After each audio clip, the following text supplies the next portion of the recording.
The ship came out of the darkness like a wounded animal. It drifted slowly through the empty space near Station Velar 9, its engines dead and its lights flickering. The patrol that found it expected to find cargo or maybe criminals hiding from the law. They did not expect to find a child. Her name she was 15 years old by human counting.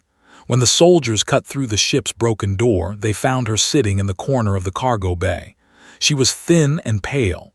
Her dark hair was cut short and messy. Her clothes were torn and dirty, but her eyes were calm and steady, like she had been waiting for them. The ship had once carried 47 humans, colonists traveling to a new world far from Earth. Pirates had attacked them 3 weeks before they found the ship. The pirates took everything valuable and killed anyone who fought back. Then they left the ship to drift and die. Was the only one who survived. They did not know what to do with her at first. Humans were rare in this part of the galaxy. Most species thought of them as weak and unimportant. They were small creatures from a small planet. They had no claws, no scales, no special powers. They broke easily and healed slowly. Why the universe had let them survive this long was a mystery to many. But the Galactic Accord had rules. A child found in space had to be given shelter and care. So the patrol brought to Station Velar 9, and the station commanders decided to place her in the Combat Academy. It was not a kind choice. The academy trained young warriors from many species. It was hard and dangerous. Many students failed. Some died. But it was the only place on the station that had room for another mouth to feed. The commanders did not expect to last long. They thought she would quit after a few days and ask to be moved to the civilian section. They were wrong. Commander was the head instructor of training Cohort 17. He was a tall and powerful, with scales the color of dark iron. His eyes were yellow like fire, and his voice was deep enough to shake the walls. He had trained warriors for 30 years. He had seen students from 17 different species. He had watched the strong become weak and the weak become strong. He thought he had seen everything. But surprised him. On her first day, she stood in line with the other cubs of her cohort. The word cubs was used for all young trainees, no matter their species. It was a word that meant unfinished warriors. The cubs of Cohort 17 looked at like she was a bug that had crawled into their food. Was the largest of the cubs. He was a young with scales that shined like copper. His father was a famous general and believed he would become even greater. He looked at and snorted with disgust. "A human," he said loudly. "Did they run out of real students?" Some of the other cubs laughed. His closest friend smiled but said nothing. Was smaller than but faster and more careful with his words. He watched with curious eyes. The twins stood nearby. Their names were Myra, and they were from a species that looked like large cats walking on 2 legs. They had soft fur, sharp claws, and ears that moved when they listened. Myra was bold and quick to speak, was quiet and liked to think before acting. Both of them stared at with the look of hunters seeing something strange. Was the strangest of the cubs. He was a species made of living crystal. His body was shaped like a human but made of blue and purple stone that glowed from inside. He did not speak with words. Instead, he made sounds like music that others could understand. When he looked at, he made a low, sad note. Commander watched all of this. He saw how the cubs treated. He saw how his face did not change. She did not cry. She did not get angry. She simply stood there and waited for the training to begin. The first test was simple. Each cub had to lift a heavy metal bar above their head and hold it for as long as possible. The cubs lifted easily. The twins struggled but managed. His crystal body was strong enough. His arms shook after only a few seconds. The bar fell from her hands and crashed to the floor. The cubs laughed again, laughed the loudest. "She cannot even lift the bar," he said. "How will she fight? How will she survive?" Picked up the bar. She tried again. This time she held it for 10 seconds before it fell. She tried again. 15 seconds, again. 20 seconds. By the 10th try, the other cubs had stopped laughing. They were watching her with strange expressions. Her arms were shaking badly. Sweat ran down her face, but she kept picking up the bar and trying again. Commander made a note in his observation log that night. The human lacks physical strength. She is the weakest student I have trained in many years, but she does not stop. When she falls, she rises. This is something the other cubs do not yet understand. I will continue to watch. The weeks that followed were hard for her. Every physical test showed her weakness. She could not run as fast as the others. She could not hit as hard. She could not take as much pain. The cubs stopped seeing her as a joke and started seeing her as a problem. She slowed them down. She made them look bad. She made her life especially difficult. He would push her when the instructors were not looking. He would give her wrong information about training schedules. He would take her food from the mess hall and say she was too slow to deserve it. But never complained. She never cried. She never asked for help. Myra noticed this. One evening she found alone in the training hall. The human girl was practicing with a combat staff, even though the training day was over. Her movements were slow and clumsy, but she repeated them again and again. "Why do you try so hard?" Myra asked. Her voice was not cruel, only curious. "You know you cannot win. You know you are weaker than all of us. Why not give up?" Stopped her practice. She looked at Myra with those calm, steady eyes. "I made a promise," said. "When the pirates came, I hid in a storage box. I could hear the others dying. I could hear them screaming. An old woman found me before she died. She held my hand and told me to live, not just breathe. Live. She said there is a difference." Myra's ears flattened against her head. She did not understand what meant, but she felt something strange in her chest, something that was almost like respect. "You are still weak," Myra said finally. "Yes," agreed, "but I am alive, and I will keep trying until I am not." Myra walked away without another word, but that night she could not sleep. She kept thinking about the human girl in the training hall, practicing alone in the dark. And somewhere in his office, Commander looked at training scores and smiled a small, knowing smile. The cubs did not see it yet, but he did. There was something special about this human, something that could not be measured by strength or speed. He would wait and see if the cubs learned it too. 2 months passed on Station Velar 9. The cold metal walls of the combat academy became familiar too. She knew every hallway, every training room, every corner where she could hide when and his friends came looking for trouble. She had learned to survive in this place, even if she had not learned to win. The cubs of Cohort 17 had grown stronger during these weeks. Their bodies were harder. Their skills were sharper. Commander pushed them through difficult training every day. They learned how to fight with weapons and without them. They learned how to move through enemy territory. They learned how to work as a team. But they did not learn how to accept. To them, she was still the weak link, the broken piece that did not fit. Every time they trained together, she fell behind. Every time they competed, she finished last. The gap between her and the others was not getting smaller. It was getting larger. Enjoyed this. He had made it his personal mission to remind of her weakness every single day. "Look at her," he would say to the other cubs during meal times. "She moves like a sick animal. She fights like a child playing games. Why does Commander keep her here? She is wasting our time." Usually agreed with, but lately he had become quieter. He had noticed something about that bothered him. During combat practice, she always lost, but she lost differently each time. In the first week, could beat her in 3 moves. Now it took him 7 or 8. She was learning their patterns. She was adapting. "She watches us," said to one night. "Like prey watching predators. She remembers everything we do." Laughed. What does it matter if she watches? She is still prey. Prey cannot become predators just by looking. But was not so sure. The next test was a navigation exercise.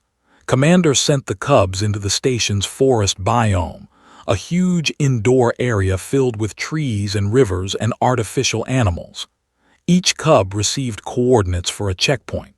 They had to find the checkpoint and return to the starting point before sunset.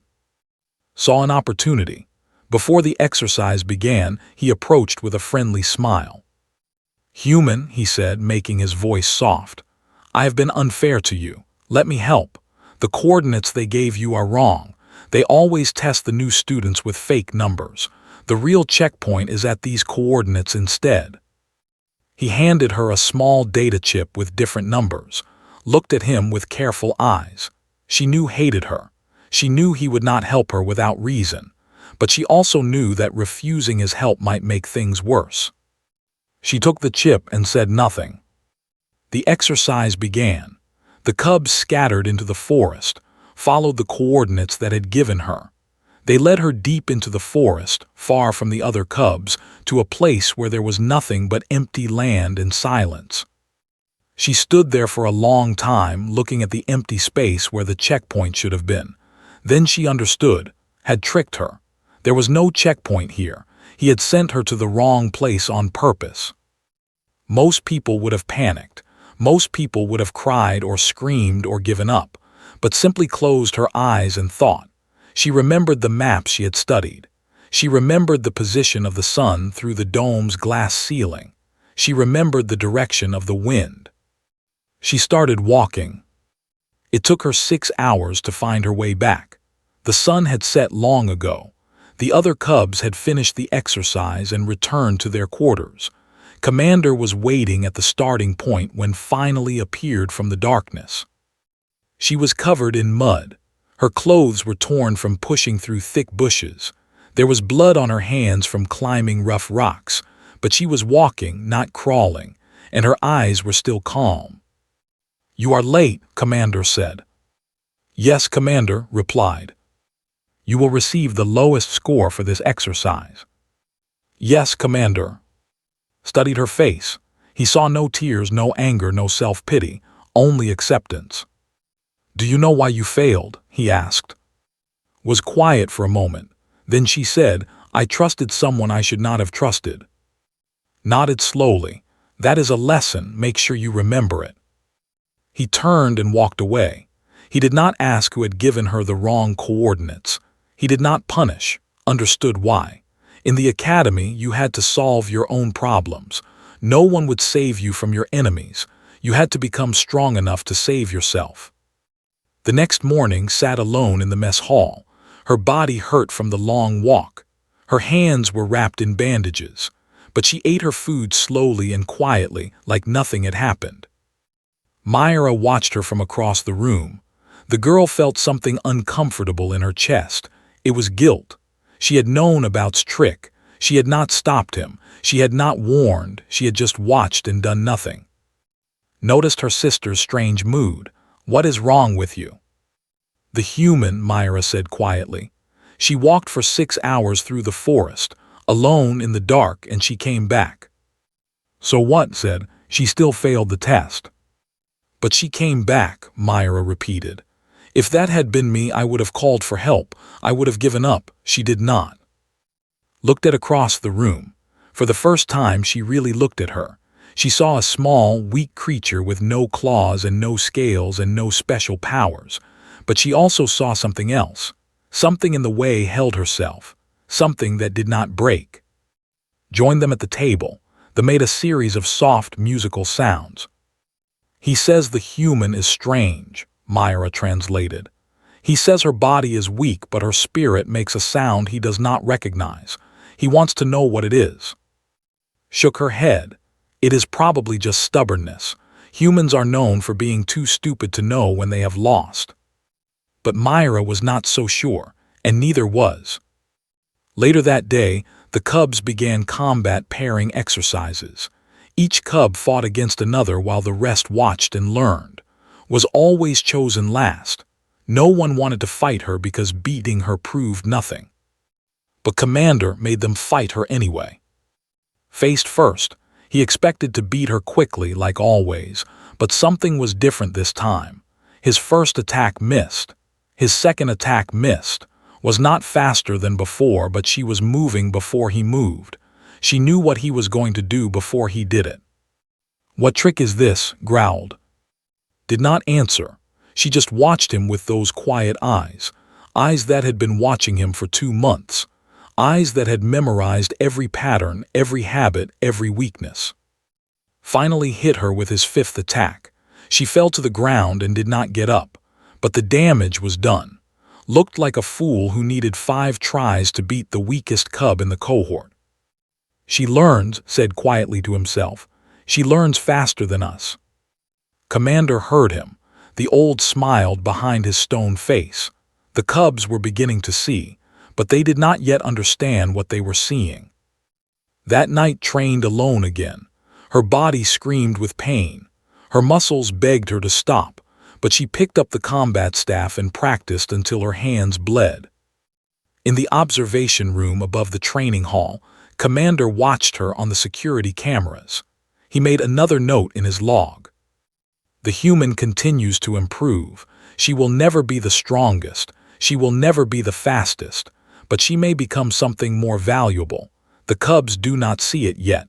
Perhaps the final trial will open their eyes." He closed his log and looked at the calendar.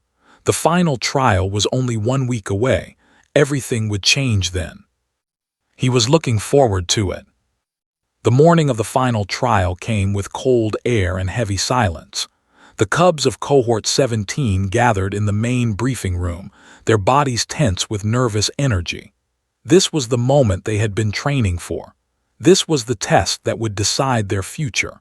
Those who passed would become real soldiers. Those who failed would be sent away in shame.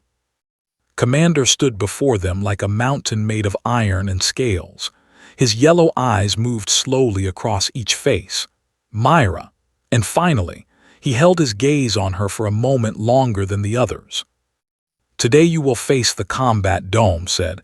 His voice filled the room like thunder. "Inside the dome you will fight against enemy drones. These machines are programmed to think like real enemies. They will hunt you.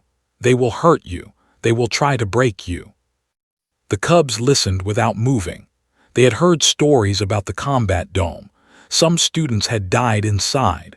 Others had come out with wounds that never fully healed. "But this is not a test of individual strength," continued. "This is a test of unity. You will succeed together or you will fail together. There is no personal glory in the dome. Only the unit matters." He paused and looked at each cub again. "Each of you will have a role, will lead the front assault, will handle flanking attacks. Myra and will provide reconnaissance and early warning, will disrupt enemy sensors with his harmonic abilities." He turned his eyes to. "And you, human, will serve as support. You will manage communications and carry medical supplies. You will stay behind the combat line and assist where needed." Made a small noise of satisfaction. The support role was given to the weakest member. Everyone knew this. It was proof that did not belong with real warriors. But simply nodded and said, "Yes, Commander." Handed out their equipment. Combat armor, communication devices, training weapons that could not kill but could hurt badly. Received a light pack filled with bandages and medical tools. She had no weapon. The cubs walked to the combat dome in silence. It was a massive structure at the edge of the station, a ball of metal and glass that could create any environment inside. Today it would become a ruined city filled with enemies. As they stood before the entrance, Myra glanced at. The human girl was checking her medical supplies with careful hands. Her face was calm, but Myra could see tension in her shoulders. She was scared. She was hiding it well, but she was scared. "Are you ready?" Myra asked. She was not sure why she asked. She had not been kind to before. Looked up. "I am never ready," she said, "but I go anyway." Before Myra could respond, the dome doors opened. A wave of cold air rushed out, carrying the smell of smoke and metal. The simulation had begun. The cubs entered the dome and found themselves in a destroyed city. Buildings had fallen into piles of broken stone. Fires burned in the distance. Dark clouds covered the sky. Somewhere in the ruins, the drones were waiting. "Move out," ordered. His voice was strong and confident. "Standard formation, stay alert." The cubs moved through the streets carefully, kept to the shadows on the left. Myra and ran ahead to scout, walked in the center, his crystal body humming with energy, followed at the back, her eyes constantly moving across her tactical display. The first wave of drones attacked without warning. They came from the broken windows of a building, small flying machines with sharp blades and bright red eyes, met them with his training blade, cutting 2 out of the air, destroyed 3 more with quick strikes. More coming from the east, called out through the communication system. She had seen them on her display before anyone else. The cubs adjusted their positions. Myra intercepted the eastern attack, her claws flashing in the dim light. The drones fell in pieces around her. The first wave was over. The cubs were breathing hard but unharmed. "Good work," said, but he did not thank for her warning. They moved deeper into the city. The second wave was larger than the first. Drones came from every direction, forcing the cubs to fight back to back. Released a burst of sound that confused the drone sensors, giving the others time to destroy them. Stayed behind cover, calling out enemy positions. She noticed that her calls were making a difference. The cubs were moving faster because she was telling them where to go, but she also noticed that no one acknowledged her help. To them, she was just a voice in their ears. The third wave came, and the fourth, and the fifth. Each wave was harder than the last. The drones were learning from each attack, becoming smarter and more dangerous.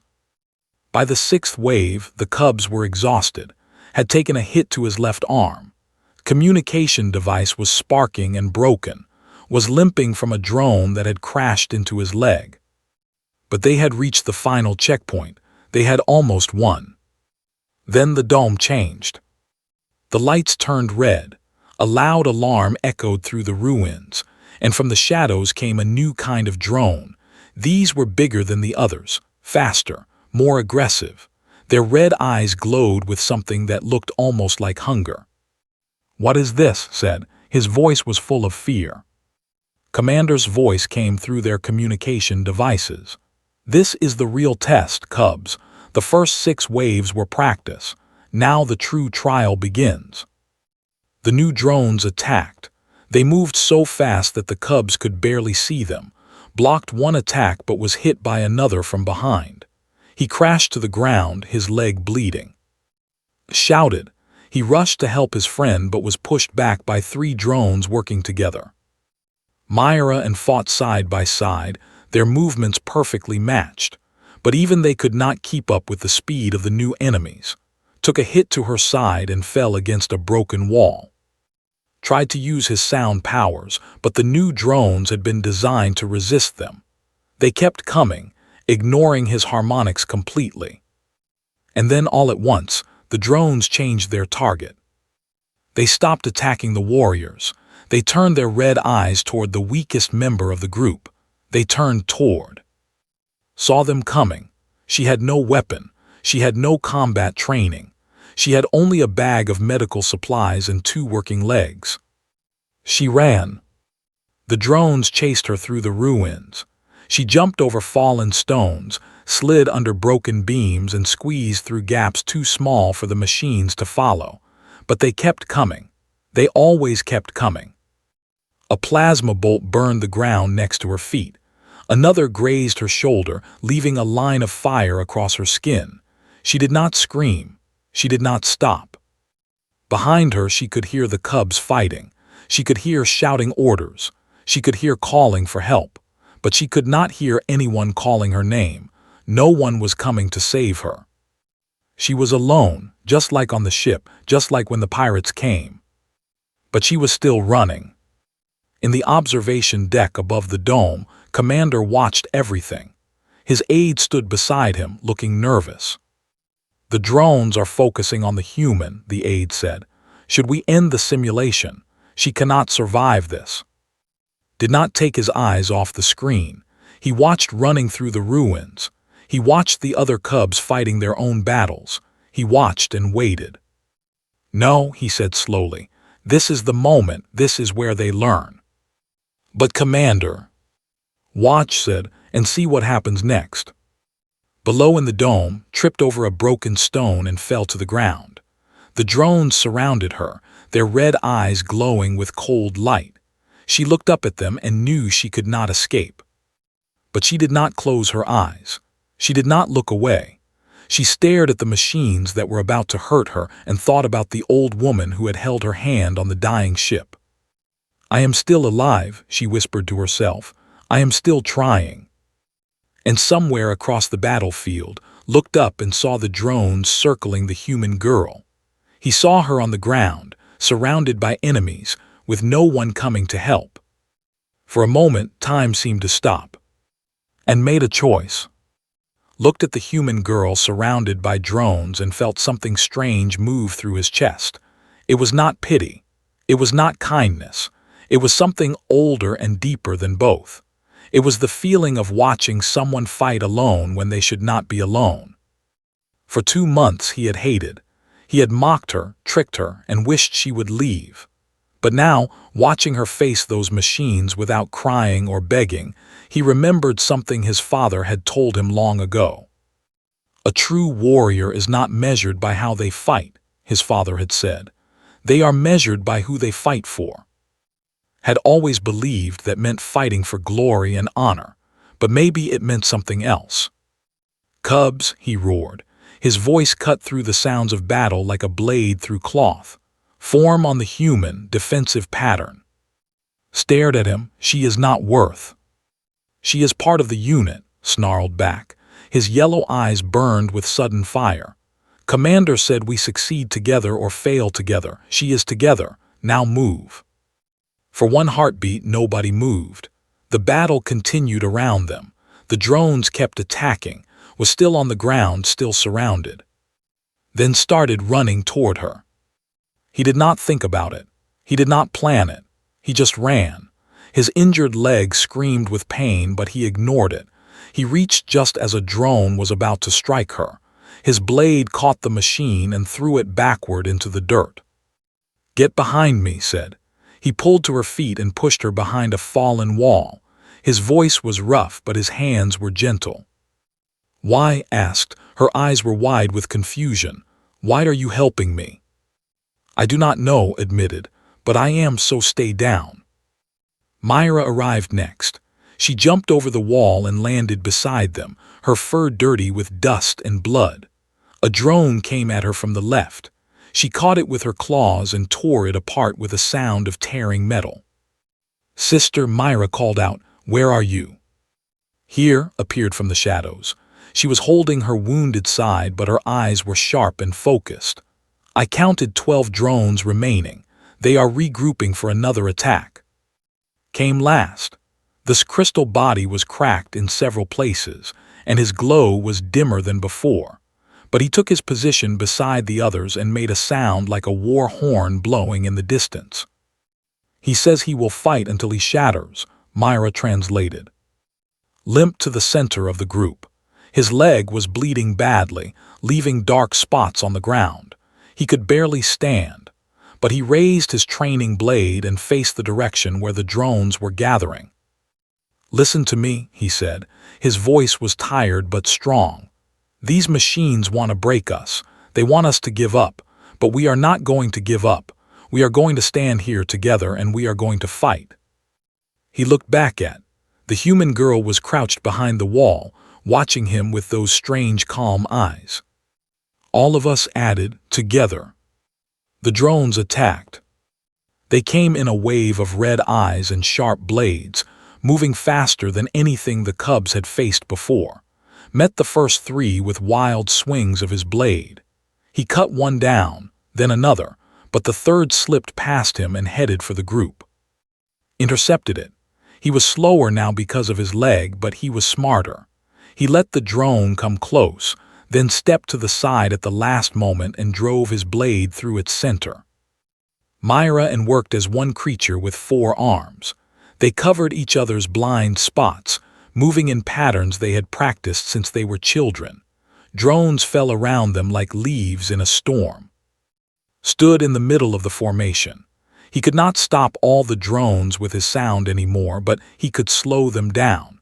He made a terrible noise that hurt to hear, and the machines hesitated for just a moment. That moment was enough for the others to strike. But there were too many drones. For every one they destroyed, two more appeared. The cubs were getting tired. Their movements were getting slower. Their mistakes were getting bigger. Took another hit to her wounded side. She fell to one knee with a cry of pain. A drone saw the opening and rushed toward her, blades spinning. Moved. She did not think about it. She did not plan it. She just grabbed a piece of broken metal from the ground and threw it at the drone as hard as she could. The metal hit the machine in its eye sensor, blinding it for just a moment. That moment was enough. Myra destroyed the drone before it could reach her sister. Good throw, Myra said. She was breathing hard. For a human. Nodded but said nothing. She was already looking for another piece of metal to throw. The battle continued. The cubs fought and bled and refused to fall, but everyone could see the end coming. There were too many enemies. They could not hold forever. In the observation deck, Commander leaned forward in his chair. His aide looked at him with worried eyes. Commander, they are going to lose. The simulation parameters are too difficult. We should end it now before someone is seriously hurt. Did not move. His eyes were fixed on the screen, watching the cubs fight around the human girl they had hated just hours ago. They have already won, said quietly. What but the drones? The drones do not matter, said. The test was never about winning. It was about this moment, about what they would do when the weakest one needed help. He reached for the communication controls. His yellow eyes glowed with something that might have been pride. They chose to protect her. They chose to fight as one. That is what makes a unit. That is what makes warriors. He activated the command channel. His voice boomed through the dome, echoing off the broken buildings and the burning fires. Cubs, he said, finish the fight. Below in the ruins, heard the commander's voice and felt new strength flow into his tired body. He raised his blade high and let out the old war cry. It was a sound like thunder and fire mixed together, a sound that had frightened enemies for thousands of years. The other cubs answered him, shouted his own battle cry. Myra and howled together like wild cats, made a sound like a mountain breaking apart. And standing in the center of them all said nothing, but she picked up a broken piece of drone blade from the ground and held it like a weapon. It was small and dull and barely better than nothing, but it was something. The final wave of drones came at them. There were more than 20 of them, all moving at terrible speed. The cubs did not retreat. They did not run. They stood around like a living wall and met the attack head-on. His blade shattered on the third drone. He threw the broken handle away and fought with his claws, tearing metal with his bare hands. Was knocked down by a heavy hit. He rolled back to his feet and kept fighting, using a chunk of stone as a weapon. Myra took a deep cut across her arm. She ignored the blood and kept striking at any drone that came close to her sister. Fought with one hand pressed against her wounded side, refusing to stay down. His cracks grew deeper.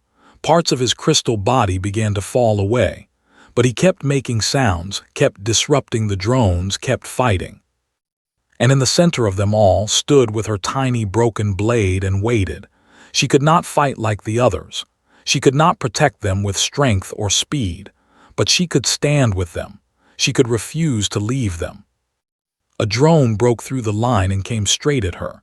Its red eyes locked onto her face. Its blade spun toward her chest.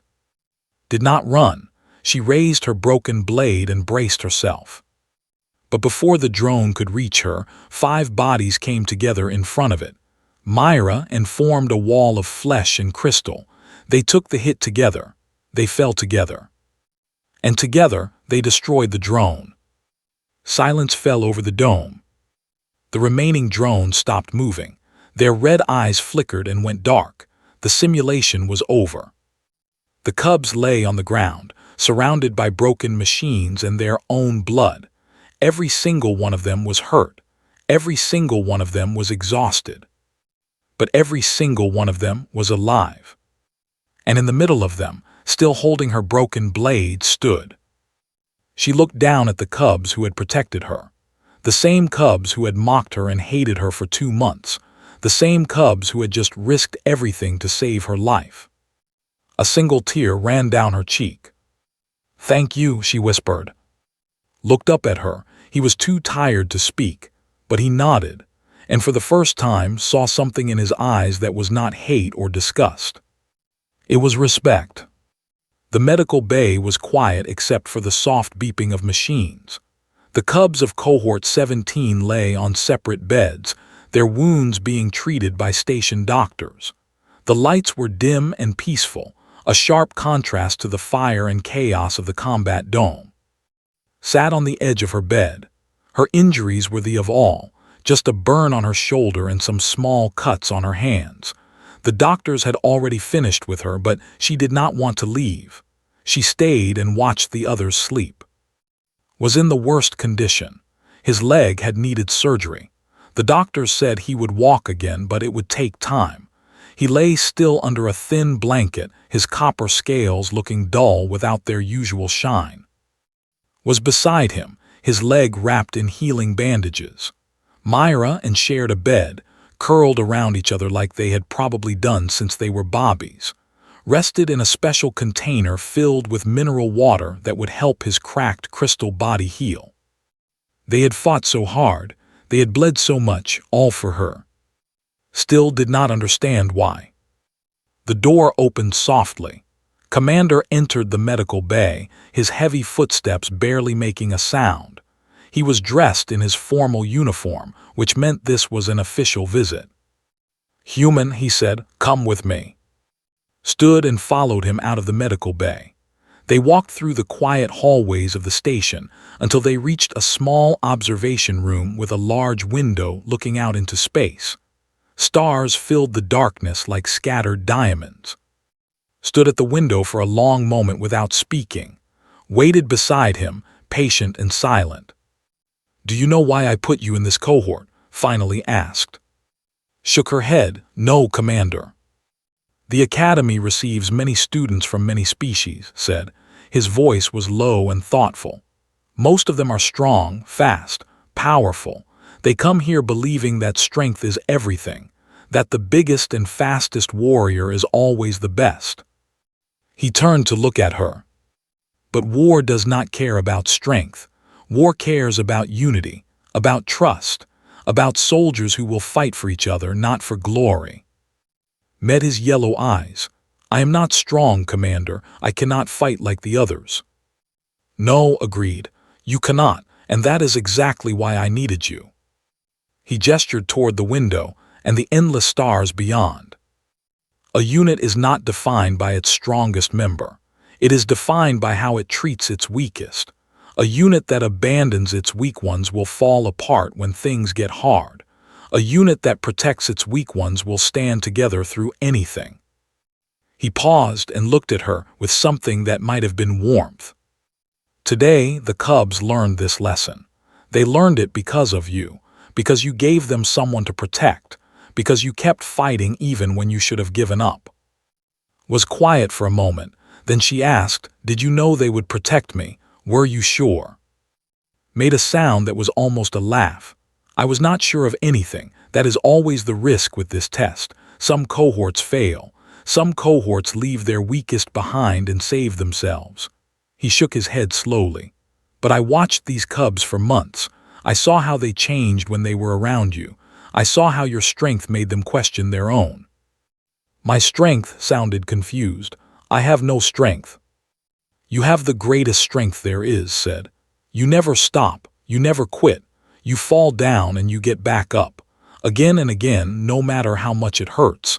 That kind of strength cannot be measured by tests, but it can be felt by those around you." He placed a heavy hand on her shoulder. The cubs felt it. They did not understand it, but they felt it. And when the moment came, when you needed them most, they chose to be the kind of warriors who protect rather than abandon. Felt tears building behind her eyes. She blinked them back and stood straight. "Thank you, Commander, for believing in me." Removed his hand and returned to his formal posture. "Do not thank me yet. The training is not over. There is still much to learn, but from now on, you will learn it together." He walked toward the door, then paused. "The Cubs have made a request. They want to stay together as a permanent unit after they graduate, all of them, including you." His eyes went wide. "Including me?" "Yes," made the request himself. "He said the unit would not be complete without you." The tears finally fell, could not stop them. She wiped them away quickly, but more came. "I accept," she said. Her voice was shaking but strong. "I want to stay with them." Nodded. "I thought you would." He left the room, leaving alone with the stars. She stood at the window for a long time, crying silently, not from sadness, from something else, from the feeling of belonging somewhere after so long being alone. When she finally returned to the medical bay, the other Cubs were awake. They looked up as she entered, their eyes following her as she walked to her bed. Spoke first. His voice was rough from the medicine, but his words were clear. "Human, come here." Walked to his bedside. She stood there, unsure what to do or say. Looked at her for a long moment, then he reached out a clawed hand. "You are still weak," he said. There was no cruelty in his voice, only truth. "You will probably always be weaker than us, slower than us. You will fall behind in every test." Nodded. "I know." "But you never stop trying," continued. "You never give up. And today, when we were protecting you, I realized something." He paused, searching for the right words. "I realized that I wanted to be the kind of warrior who protects people like you, not because you are helpless, because you deserve to be protected, because anyone who tries as hard as you do deserves someone watching their back." He opened his clawed hand wider. "So we will make you stronger, together, all of us, and you will make us better, you already have." Looked at his hand. Then she looked at the other Cubs, was nodding slowly. Myra and were watching with soft eyes, made a warm, humming sound that felt like a hug. She took his hand. His scales were rough and warm against her small, soft fingers. It was the first time any of the Cubs had touched her without trying to hurt her. It felt strange and wonderful at the same time. "Welcome to the unit," Myra said. Her voice was tired but happy. "We do not have a name yet. Thinks we should call ourselves the Fangs. I think that is stupid." "I think we should be called the Shields," said softly. "Because today, we learned what it means to shield someone worth protecting." Made a sound of approval, made a face but did not argue. Looked at, "What do you think, human? The Fangs or the Shields?" Thought about it. She thought about the drones surrounding her. She thought about the Cubs forming a wall around her. She thought about standing together when standing alone would have meant death. "The Shields," she said. "I like the Shields." And so it was decided. In the days and weeks that followed, Cohort 17 continued their training, was still the slowest. She still fell behind in physical tests. She still lost most of her practice fights. But she was not alone anymore. Ran beside her during morning exercises, matching her slow pace instead of leaving her behind. Taught her tricks for reading enemy movements. Myra, and helped her improve her throwing aim. Created sounds that helped her focus during difficult training. She was not becoming a great warrior. She never would be. But she was becoming part of something greater than herself. She was becoming part of a team. And the team was becoming something special. Commander watched them from a distance. He made notes in his observation log. He smiled his small, secret smiles, and he began to wonder what would happen if he put more humans into future cohorts. One night, he wrote his final evaluation of Cohort 17. The human integration experiment has produced unexpected results. Subject remains physically inadequate by all standard measures. However, her presence has transformed the cohort in ways that cannot be easily measured. The cubs have become protectors. They have learned that true strength is not about power, but about what you choose to fight for. Recommendation: expand human integration to additional cohorts. These small creatures may be the key to creating better warriors. He paused, then added one final line. They have named themselves the Shields. When asked why, Cub said, "Because we learned what it means to protect something worth protecting." I believe he is correct. He closed his log and looked out at the stars. Somewhere in the universe, there were people who thought humans were weak, small, unimportant, but Commander knew better now. He knew that the greatest strength was not in muscles or claws or special powers. The greatest strength was in the heart that refused to stop beating. And humans had that strength in endless supply. Far away in the training barracks, the Shield slept peacefully. 6 different creatures from 6 different worlds curled around each other like family. And at the center of them, all protected and protecting in equal measure, was a small human girl named. She was still the weakest, but she was not alone anymore. And that made all the difference.